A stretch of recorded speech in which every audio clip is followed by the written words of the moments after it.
you all hear me? I'm going to read from this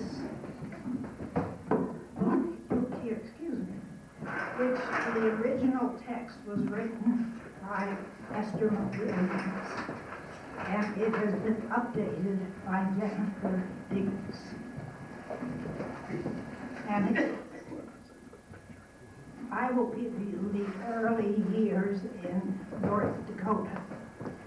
The Eatons Ranch story began when the three Eaton brothers, Howard, Alden, and Willis, left Pittsburgh to go west.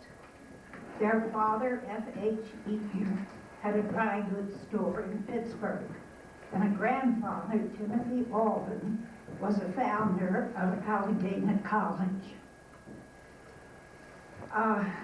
The family line can be traced all the way back to the Mayflower. Howard left first in 1868 and lived the romantic life from which Western legends are made. In 1879, he settled in the Missouri Breaks area, otherwise known as the Badlands of North Dakota. He simply settled in a cabin by squatters' rights, as everyone else was doing at that time. His brothers joined him shortly after, Alden in 1881 and Willis in 1882. They made their living first by furnishing wild game as meat for the railway work gangs, and then by putting up wild hay for the nearby army post, while they gradually built up a herd of horses and cattle. They were the most hospitable of men. Their friends from the East came to visit them and enjoyed the ranch so much that they didn't want to go home. It was in 1882 that a guest, Mr. Bert Rumsey of Buffalo, New York, insisted on paying for his keep, so he wouldn't feel guilty about staying on and on.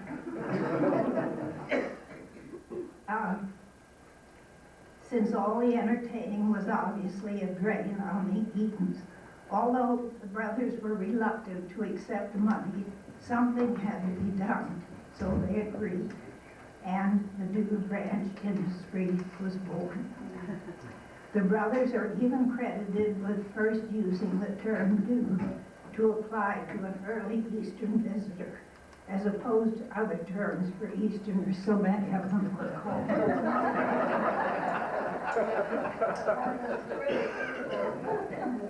Accommodations weren't much in those days. The original guests slept several to a bed or on the floor. They ate bacon or sow belly, beans, potatoes, and wild game as the principal meat. They paid as little as $25 per month, and they paid for was participation in the ranch life. They wanted to live as ranchers lived. Those first guests stayed in little saw-roofed log cabins or tents, rode in the clean, pure open air, helped with cattle and other ranch work, and asked for no special entertainment or facilities. The Eaton's first ranch was called the Custer Trail Ranch, as General Custer once camped there and kept his lookouts on nearby Picket Butte. The town of Medora was established in 1882 by a particularly flamboyant neighbor, a swashbuckling French nobleman whose name appears repeatedly in histories of the early Wild West. He was the Marquis du, and I'm not sure how you pronounce his last name, M-O-R-E-S is how you spell it, and was at that time planning to set up a packing house empire that was all under control from ranch to table. The Marquis went broke. As spectacularly as he lived, the town was named for his wife. Another neighbor and good friend of the Eatons in North Dakota who achieved no small degree of fame was Theodore Roosevelt.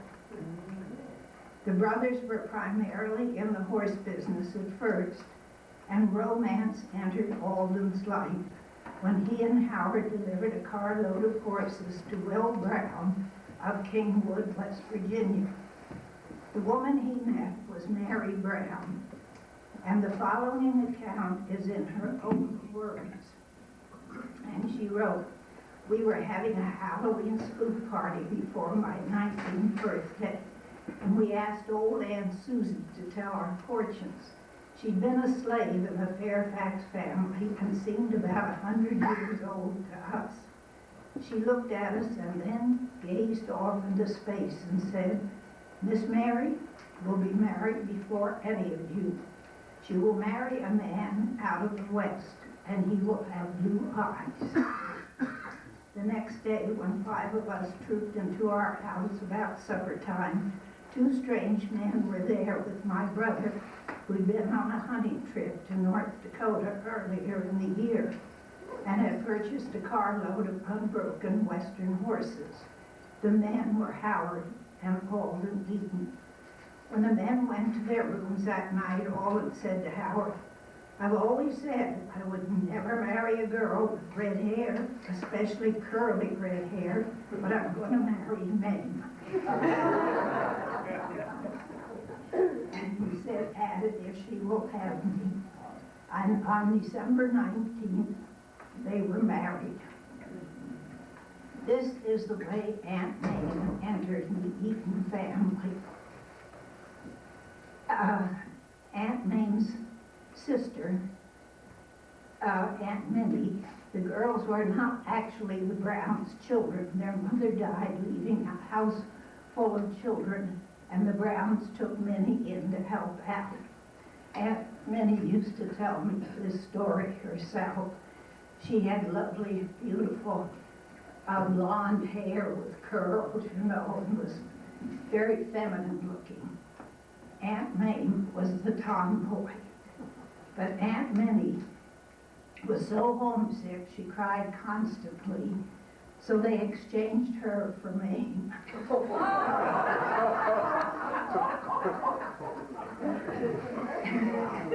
After the Eaton moved to Wyoming, Aunt Minnie came to visit and stayed on. She was the ranch housekeeper for years.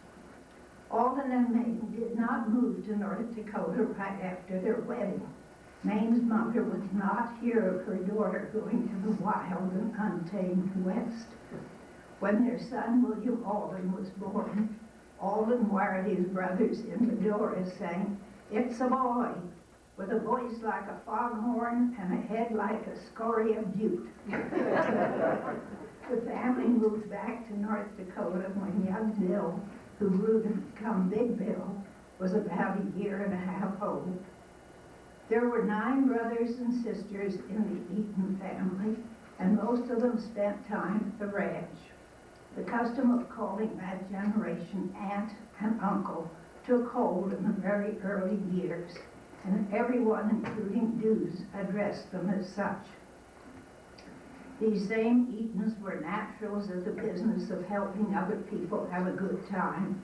A perfect example of this is in the letter Uncle Alden included in the wrangling notes years later.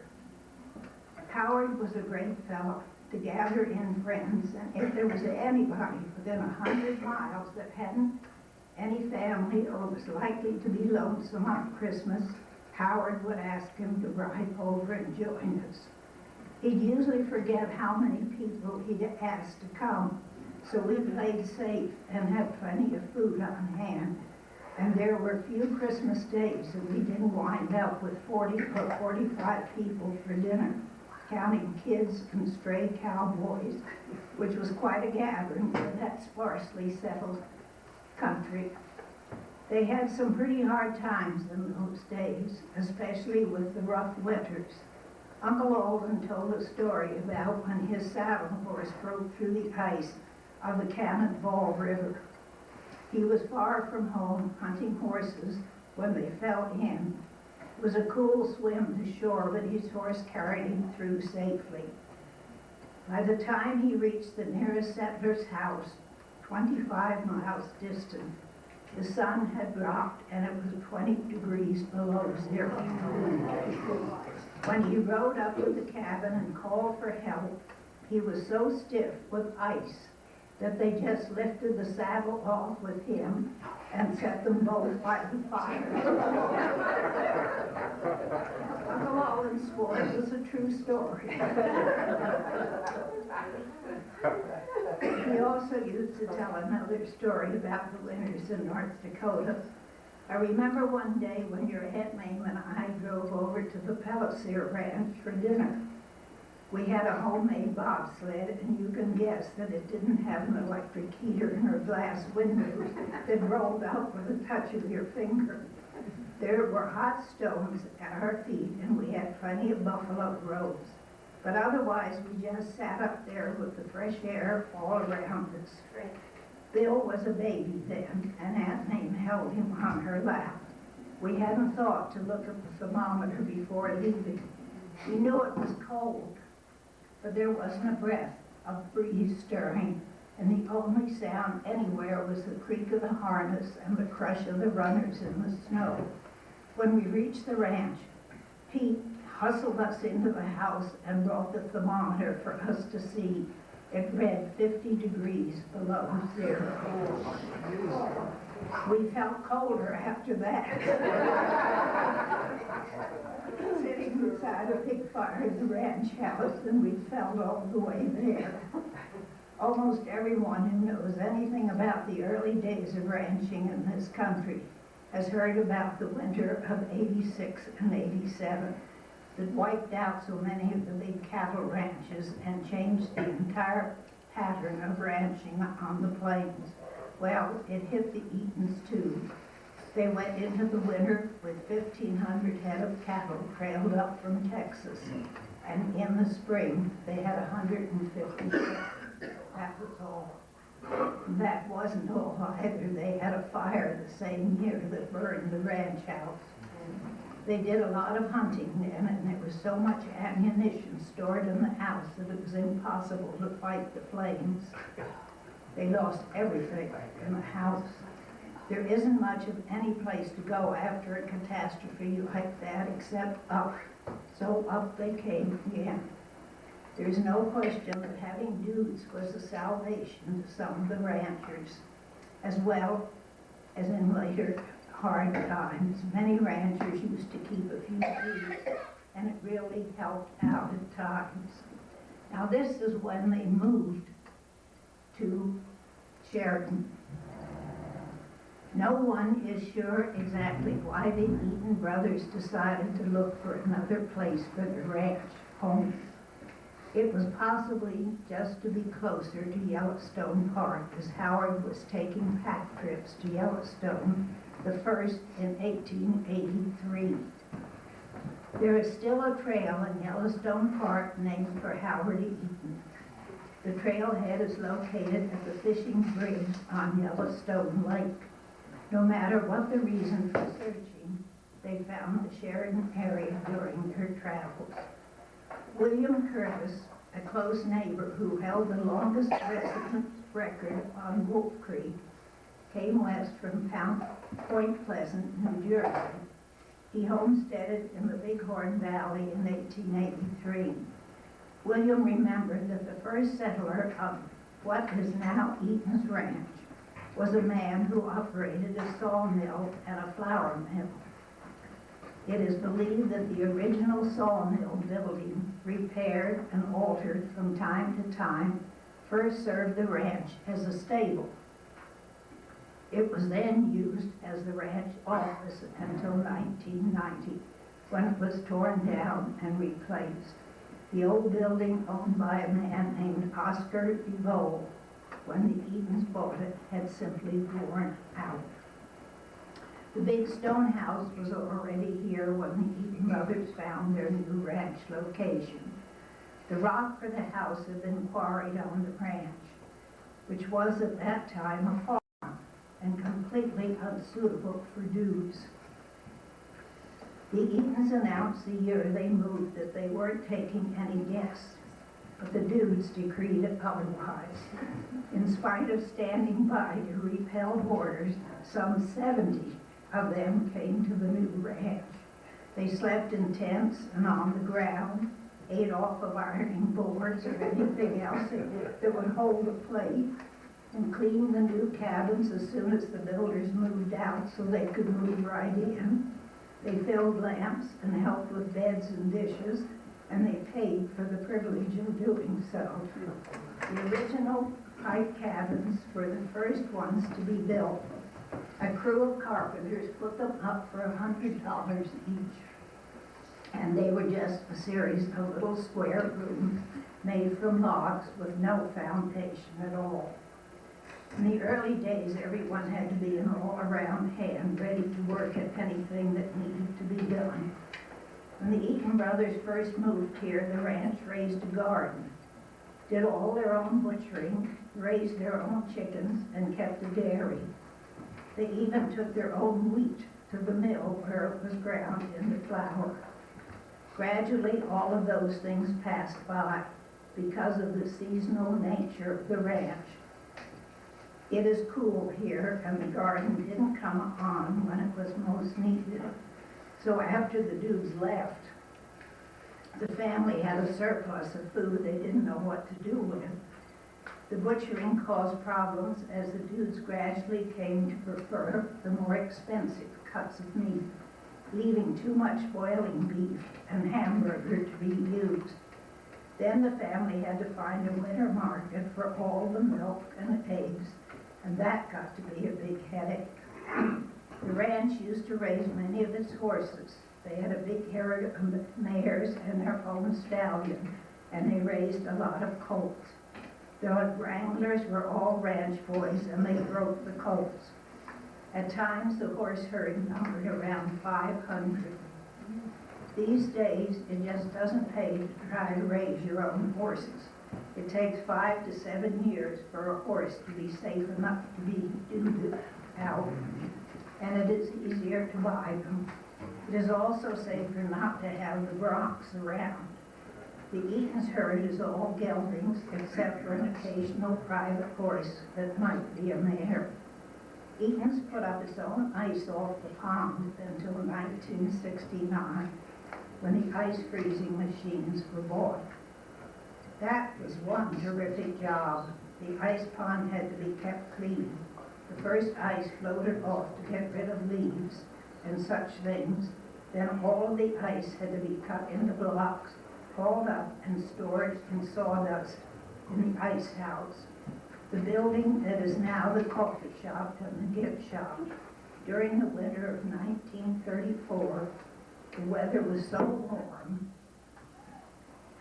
that ice didn't freeze, and they had to buy ice and have it hauled in, a very large expense.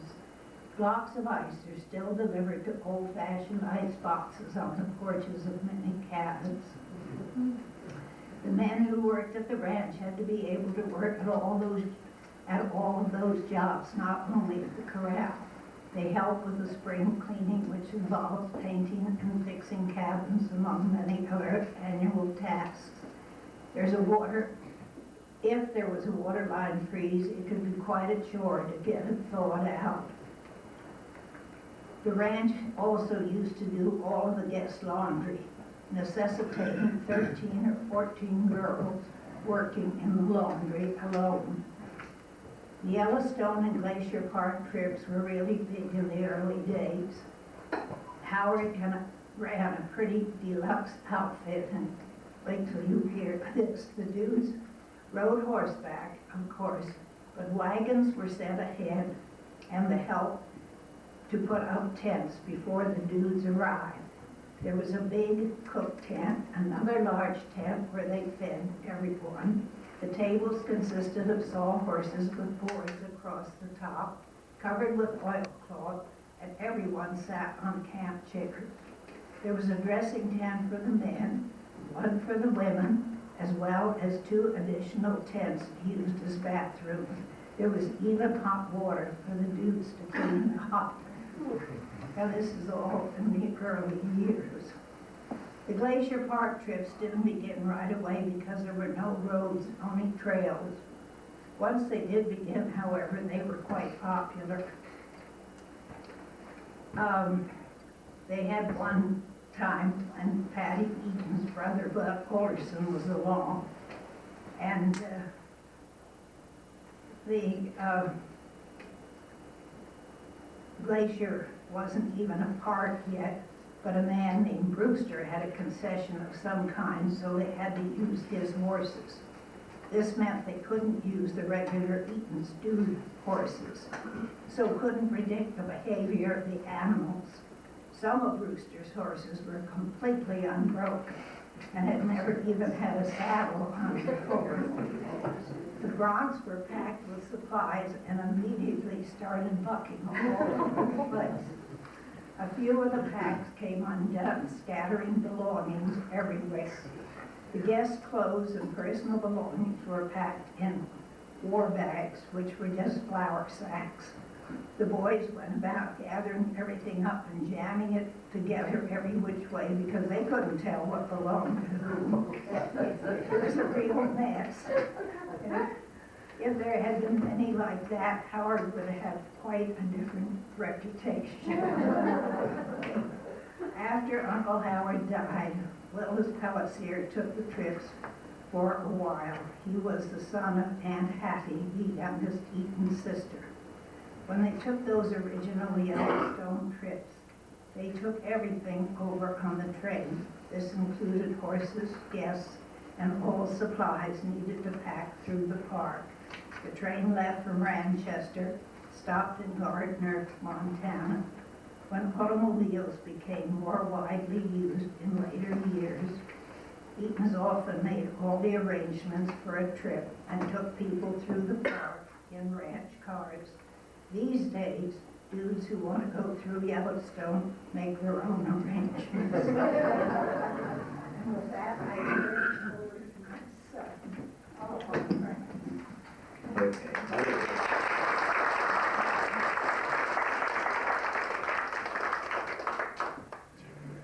I'd like to add one more thing on the trips to both Yellowstone and Glacier. But what I understood, and this came from Dorothy Duncan, who did help in 1916, was a maid on those trips. They had maids for the dudes then too, but on the trip. But she said the married people had to row in the middle. The women were on one side and then on the other. And she said that was supposed to, Uncle Howard thought, keep them apart. She said it didn't always work, but that's the way it was supposed to be. I'm going to go on a little about how the ranch grew.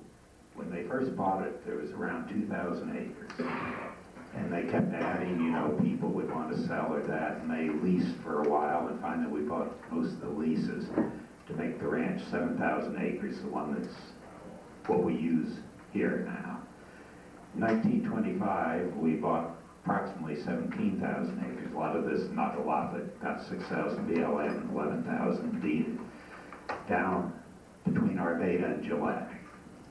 And we've run our horses there ever since. That's where we run the horses in the winter. Now we trail them up every spring, which takes 3 days, 2 nights, and back every fall. Unless it's so dry, you have to truck them to that, but usually they're trailed up. In 1928, we bought a ranch in Arizona, which was called Rimrock. And it only took about 29 people, but Patty and Big Bill would go down every fall, and Mother and Nancy. Well, I mean, not Mother, but my father and Nancy Ferguson, his sister, Nancy Ferguson. And they'd run it for 6 months down there, and back they'd come every spring. And it finally got to be too much trouble the moving back and forth, plus with depression and all that, so they did sell it to Chuck Slagle, who had worked for them, helped them find it, to start with work for them. And we did not add much more than that, but that's just how we did get the land. Where was that? It was outside Sedona, about 15, 20 miles east of Sedona. Yeah. Wasn't it? I was going to say. Cottonwood. Mother was at the ranch when she was young. And they come in by train to Cottonwood, Arizona. Wow. That, so. Now I want to go to bring on some of the way the ranch grew. I mean, not growing from land, but the way we had more and more people. We had a lot of people come and loved it so much they wanted to build their own cabin, which was nice for the ranch, but there had to be something where they weren't going to be there all the time. So the ranch, I think, made an awful good deal on this. These people built the cabins, and when they were there, they had the use of them. They still paid for their use. When they weren't there, we could use them and rent them out, and after 25 years, they referred. Ranchester for years was the main railroad station for us. But now, we'll go to it. It started where they stay a month. Now they stay about a week. It's just the way things have changed. People take vacations and they want a week here, a week there, everything. We have a few that stay a month or 2 months or that. Some people used to stay all summer. Like year round, we had some when we used to take people in the winter. We went from having people staying the month or more, then we had a 2-week limit. Now we have a 5-day limit. You know, they have to stay at least 5 days during the middle of the season.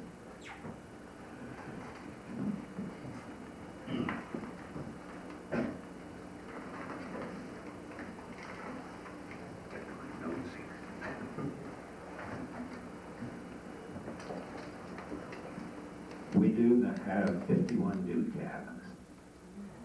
In total, there's close to 80 or 90 buildings on the ranch. So in the winter, there's an awful lot of repair and keeping up. You know, some years, as Roy Wertman, my stepfather, he did an awful lot of rewiring. In fact, I think he rewired nearly everything on the ranch.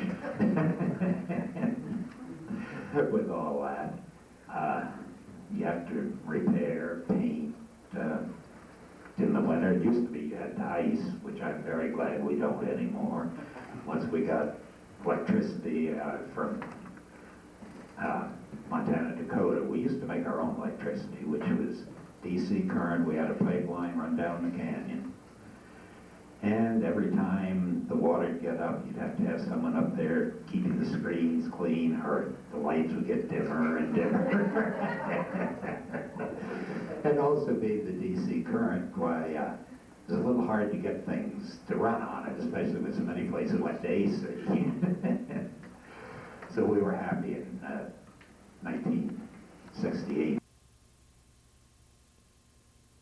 Howard was quite a person. I mean, everyone liked him. He was a good friend to everyone. Good storyteller. I think that's what made the pack trip so popular. Plus, he was a very good friend of Charlie Russell's. And Charlie Russell, I say, was one of the best storytellers there was. When they go to Glacier, the people really enjoyed that. Willis was sort of the man who went east and got people to come out. He was a big one on getting people to come and see the ranch and all that. My great-grandfather Alden was sort of the stay-at-home. I mean, he did about anything. He could blacksmith, he could do that, but he was the one that's stuck at the ranch when Howard was off on the pack trips and that, and kept everything running at the home front. So they split it up very well, and we still do sort of the same thing. For many years I did the corral. Now it's been turned over to Bill Ferguson and T.J. Ferguson. Tommy Butler used to do the maintenance. Then Roy Wertman did. And then when he got where he was thinking of not having to do it all the time, no one else really wanted the job, so I ended up doing that instead of the corral. And still present. My wife, Kathy Eaton, runs the laundry and the maids and all that.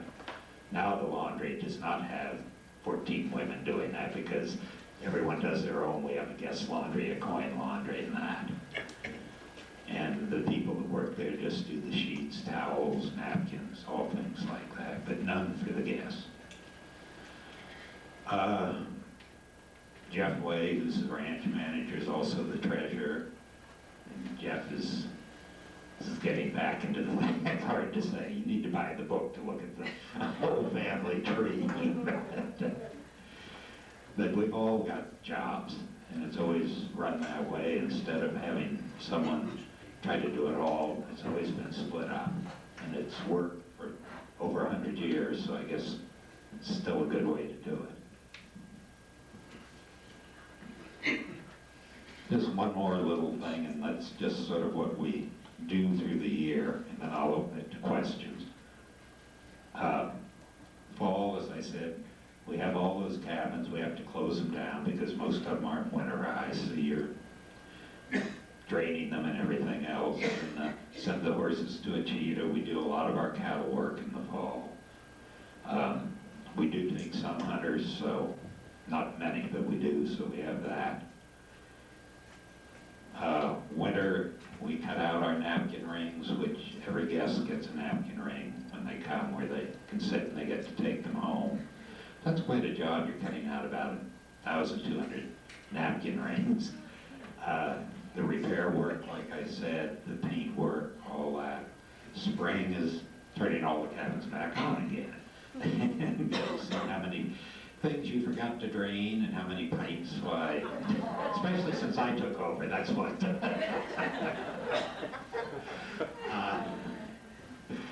But getting everything ready for the dudes, the horses come back up, they all have to be shod again, everything like that. Summer is riding for the dudes. This is just sort of what they can do. They can ride twice a day. We've got a swimming pool. We have horseshoe pits, badminton, volleyball. We play baseball once a week, the guests against the help. Sometimes ping pong tournaments and that. Pack trips or overnight trips anymore. We used to take pack trips up around Solitude and that, but it just got where most people who came didn't stay long enough where they wanted to go that long, so we just take them up to our cow camp for overnight. And they seem to enjoy that. You know, they spend a night out, they can tell everyone. We have Wolf Creek runs through, a lot of people fish. We have a pond stocked with some bass and stuff like that, so fishermen enjoy it. We put on ropings 2 or 3 times a summer. Used to have rodeos, but most of the people, most of the help for a while did not want to ride bucking horses. They'd much rather rope. It wasn't like it used to be. At one point, we had rodeos, and they were actually right on Howard Hall lawn, which is our big lawn in front of that, and the lawn runs downhill like this. Of course, the chutes are at the top of it, and I'll tell you, those horses could get a heck of a run in summer. But that's back when Curly Wetzel rode, and Reed Kochel, and some of those, they were really good riders. But then it got where they didn't really want to do that. We have a dance once a week, we have a barbecue once a week, cookouts at noon. As I said, we have a coffee shop and a small store. The one thing we do not have is a bar. That they can bring their own liquor, but insurance-wise, if you have your own bar, it really makes a difference. So we've never had one. Now I'd like, if anyone wants questions or anything, I'd be glad to answer. You know, when I was a kid, Big Bill was quite a local parakeet. He had a very prominent scar on his cheek. And I always wondered how he got that scar. Well, I can give you a quick way it was, but it's right here if I can find it again. I do, once I get to it.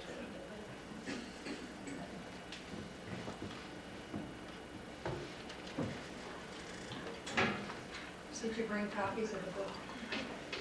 We do not, I did not, because I wasn't sure what the ranch charges for them. But anyone who's interested, call the ranch or come out there. We do have them, and I'm not sure whether Sheridan Stationery sells them or not. At one point, they did sell the one that Esther just did, which is now out of print,